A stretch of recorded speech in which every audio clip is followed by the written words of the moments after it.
Pan inženýr. Ahoj všem, kteří máte rádi má videa. Ano, správně. A ještě víc, ještě. To je domluvené. Pánové, tohle je vážná situace, chovejte se podle toho. Radím natáčí video. Takže zase vyrážíme na náš pátečně sobotní vandr. Je to úplně super, tyhle ty krátké vanzičky mám nejraději. Tady s touhle bandičkou. Takže jdeme, dnes je slíbené, že jdeme na nádherné místo, kde jsem já teda osobně ještě nebyl, tak jsem opravdu zvědavý, kam dnes vlastně dojdeme. Už máme před sebou jenom pár metrů v podstatě, protože tady jsme se vyškrábali nahoru po sjezdovce a teď se máme dostat na nějaké kouzelné místo, tak jsem opravdu zvědavý. A kamarádi tam ještě nanesli nějaké věci už, bubny a další jiné propriety, které budeme potřebovat na dnešní večer. Takže koukejte, sem tam se ozvu a něco vám povím. Tak dá se říct, že jsme došli na místo. Kamarádi už si tam vybírají místečka na své přístřešky anebo na místa, kde budou nocovat. A dneska slibují nějaký obrovský oheň. Já vím, že samozřejmě se obrovské ohně nemají dělat, ale obrovské ohně mají v podstatě i svoji výhodu a velký svůj význam. Takže dneska se na mě nezlobte, ale bohužel musím podlehnout, dá se tomu říci, nějakému davu a bude obrovská vatra na začátek. Tak momentálně jsem chlapi vystrašil mým vyprávěním, protože přesně tohle je les, kterého bychom se někdy měli trošinku mírně vyvarovat. Je tady vidět, že tady prostě padalo spoustu větví. Dnes večer asi pravděpodobně nemá moc foukat, ale i tak si myslím, že tohle je přesně ten les, kde padají ty větve. To říkám jako všeobecně, jenom jako radu, že prostě tyhle ty lesy s těmi starými stromy nejsou úplně dvakrát bezpečné. Je třeba si skutečně zvážit místo, na kterém si potom ulehnout. Takže za mnou je vidět místečko, kde má proběhnout dnešní večer.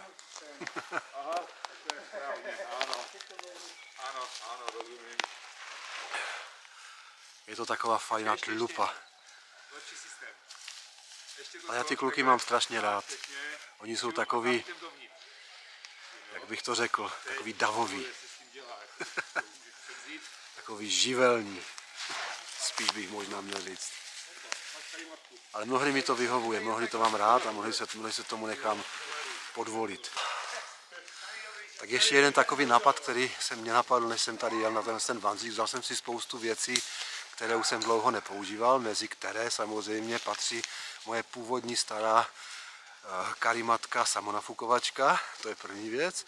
A pak jsem si nevzal Jurka, ale vzal jsem si tentokrát žďárského vak, který mám, kterému jsem dost dlouho nespal, prostě jsem ho po nějaké době, prostě mě to nějakým způsobem nebavilo tahat tak velký žďárák, ale teď jsem to udělal a vzal jsem si žďárák sebou, takže chci spát pod čírákem. A další věc, že jsem si už zahájil jsem letní sezonu, vzal jsem si letní péřový spacák, který nosím v létě, takže i to je další taková věcička.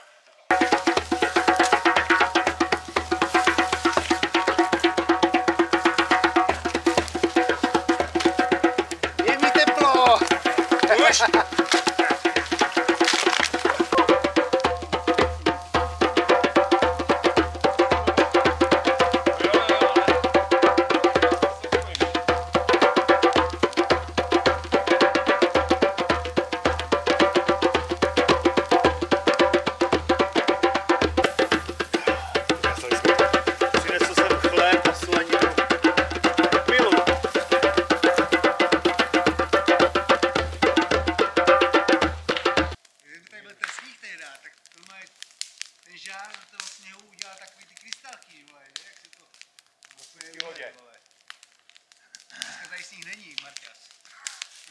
Dneska bude se to žaví maximálně jako víc. Ale to je problém toho udolíčka, ne? Jo, tak to je pořádná rybička. To jsem nečekal. Ty vole. Ale tak to je pořádný flák. Ty jo. A čeho to je, že? Jak se ta ryba jmenuje? Sandát. Sandát, jo. Parádní rybička. Vždycky tam je kousek toho masa, který je v určité vzdálenosti od ohně úplně ten nejlíp propečený. No a ty bude bláha z bubnu, no. Že? Tak co? To by bylo asi hodně tohle. Jinak bychom ti Pomohli. Dobře zautočí. A krásně. Radim teď vypadá, kdyby měl oslavený šilt. Režisér, on vypadá jak Francis Ford Coppola, vole. Hej, přesně, on tam má... Spielberg, jo. Kdo jsi?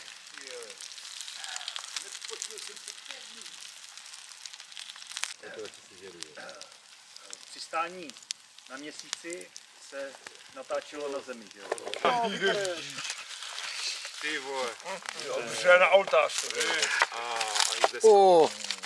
Das ist Standard. To je standard. Tak.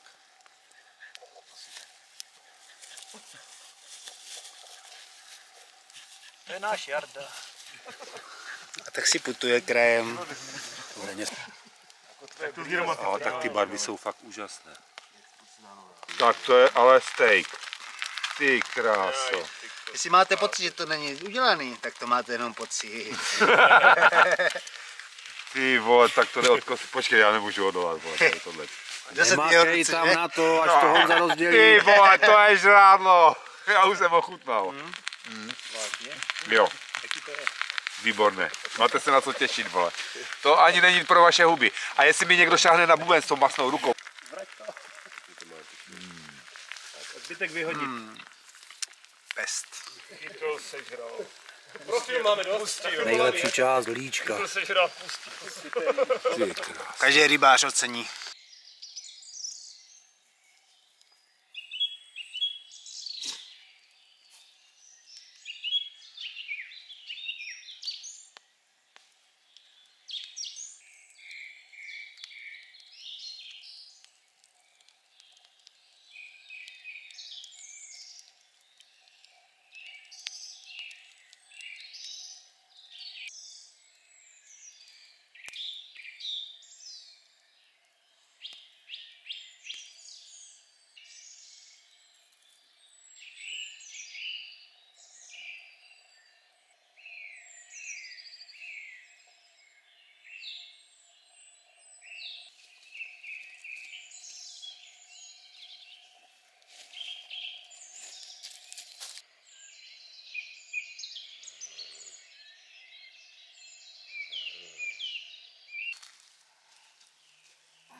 Dobré ráno všem.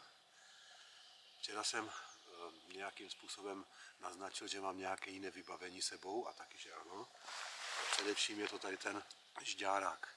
Je to žďárák od Tyláku a něco vám aspoň o tom řeknu, protože je to docela zajímavá část vybavení, ale z dnešního pohledu, který na tyto věci už mám, tak pro mě a pro tady tyhle pandříčky to není úplně výhodné. I když dnes se to právě osvědčilo, že jsem krásně spal pod čírákem. Veliká nevýhoda toho žďáraku je, že on je, řekl bych, z hodně kvalitního materiálu, ale ten materiál je bohužel velice těžký. Čili ten žďárák váží necelé kilo, nějakých 950 gramů, což je docela dost. A když to srovnám s tím, že vezmu si přístřešek judek a už jsem úplně někde jinde na úplně jiné váze, navíc jsem krytý daleko lépe než tady v tomto, protože pokud by třeba došlo k nějakému dešti, aby jsem se třeba například potřeboval jít vyčůrat v noci, takže z toho vycházet ven je daleko horší než ze stanu. Navíc by vám třeba do toho mohlo samozřejmě i více napršet, takže je to skutečně nevýhodné tady tohleto. Jo, takže já jsem vlastně od žďáráku upustil, ale zase naopak je to výhodné třeba jakoby taková bezpečnostní nějaká ochrana třeba na zimní vandry. Pokud hodláte spát na zimních vandrech třeba pod čírákem, tak tam si myslím, že je to výhodné. Ale pozor, musí být teplota nějak, ale alespoň kolem -5 stupňů, zase aby to netálo, nebo aby vám se zase nehrozilo nějaké promoknutí těch věcí. Takže v tom případě je to výborné. Ten vak má velikou výhodu v tom, že je výborně, ale opravdu výborně prodyšný. Dnes tady byla, já nevím, teplota kolem +5 stupňů nad nulou i v noci bych řekl, že bylo opravdu docela teplo. Měl jsem letní spacák a tohleto a spal jsem skutečně jenom v tričku, ne tady v téhleté vestě, jenom v tričku a ve spodkách a bylo mi skutečně teplo. Takže má to své, žáraky mají své výhody a i své nevýhody. Tady tento žárák je veliká jeho nevýhoda v tom jakoby vysoce kvalitním materiálu, ale bohužel který na dnešní dobu už trošičku zastaral, bych řekl.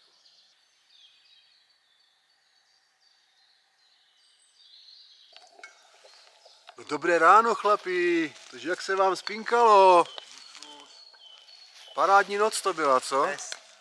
Úplně super, všechno proběhlo v noci.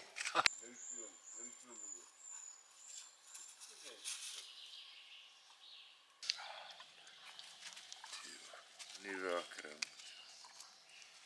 To jsme ani nepotřebovali včera. Jiřík dělá kolektivní vínu snídaní. Ale on to slíbil, Komár. To slíbil.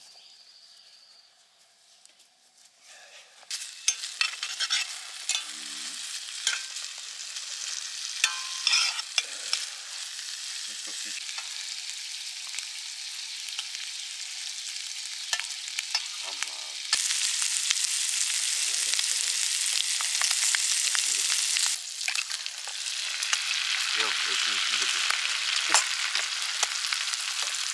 Tak bouchej, Jiří. Jo, jasně. Ale boucháš. Aj, to jsem nechtěl. Nepovedlo se. Jo, povedlo. Už je to venku. Já to nechci dělat, já to nechám.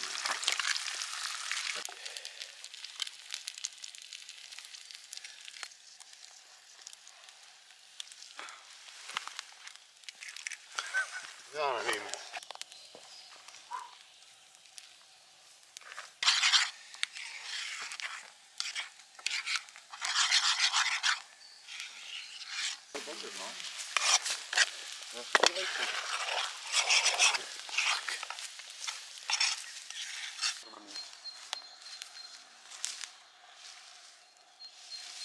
Řekl bych, že čurá.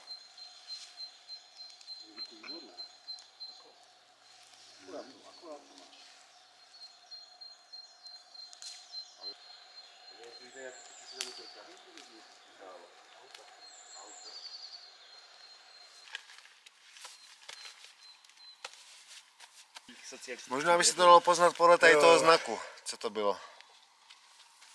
V nějakém závodě, kde se to udělalo.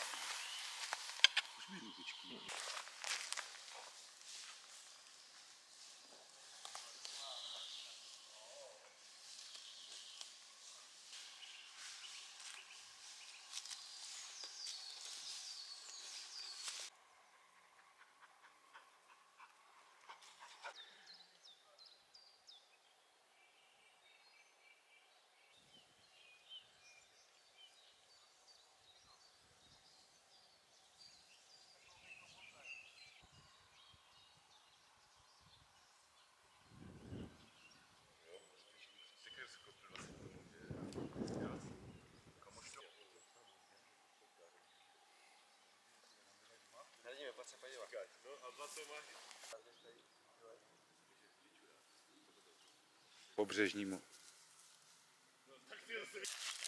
Špatně, tady je to trávy. Znovu. Počkej. Je zednička z kufru, co to je? Wolfranem nikdy nenahraješ. Dej mi napis nábojnice. Počkej. To je úplně takové jako, ježíš, ergonomické, ty.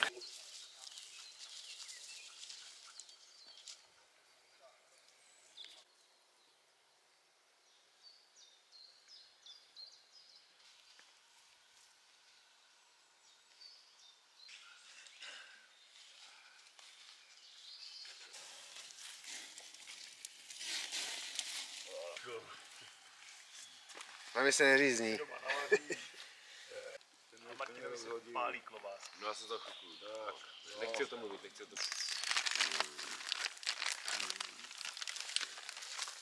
Konečně budeme mít omaštěníka.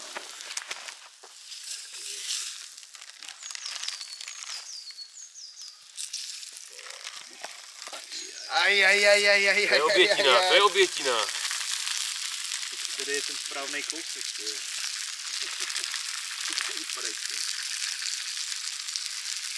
Hele, pojď tam dávat to maso. Je tady do 10 minut. Do 5 minut? Do 5. Tady to máš hlavně hlavně tady ta část.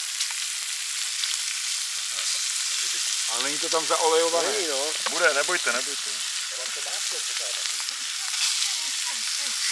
Vole, to vypadá fanfárově. Ty pojďte ten kamen olejem celý od vrchu. Kopce. Jasně, To musíme dát všechno. Zkusím, no. Trošku to...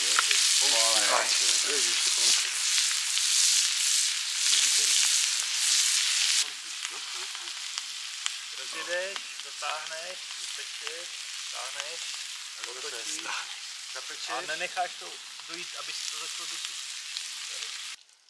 Jak to bylo? Tady to jak sníme, tak jako... Utálíme do sauny. Já musím, aby nemohl dělat. A on zase bude režírovat. Jakože Honzo něco takového. To ten super to stojí, vole. Viděli plecíka, pánové. To nejlepší, co pajer může nabídnout. Nám tam chybí nějaká zelení. Mrkvičky sežrali, no. Bylo předtím. Ano. Ale cigány. Po cigárku, jo. Vakat, jo. Vakat na vakat. Po cigárku. Tak. Žádný otázky se první cigárku.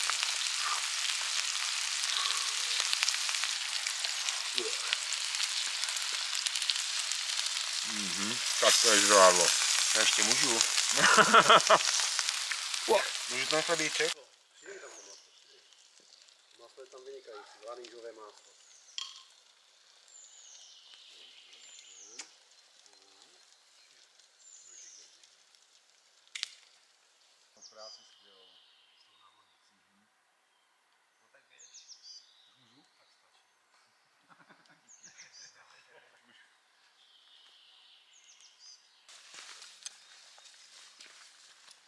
No, jdeme tam.